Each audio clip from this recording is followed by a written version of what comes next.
Here's something that a lot of artists either don't know or they forget, and that is the arm has more segments than you give it credit for. It's got a segment there at the wrist, it's got a segment at the elbow, got a segment at the shoulder, and that's where most people stop. They forget it's got a segment right there at that, what's that called? Trapezoid. It's got that collarbone muscle. And if you really want to draw arms right, if you want to get your full range of expression, you got to remember that that right there is part of the range of motion of your arm.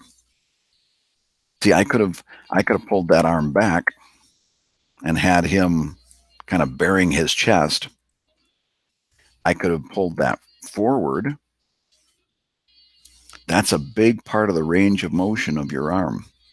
And most people just attach the arm at the shoulder at a 90-degree angle from the neck, and that's the only arm they'll ever draw. There, that's a nice little smoldering moment between these two. Oh, geez, I got to forget. Having just given you the, boy, aren't they stupid. Here's where I'm constantly making mistakes. I got to remember, he's got a shirt on. Technically an elf shirt. Hey, this is Brad. Make sure you like that video and subscribe to my YouTube channel if you'd like to see future live stream chats. If you'd like to be part of the next live stream chat as it's happening, you can become a Patreon backer at patreon.com/Guigar.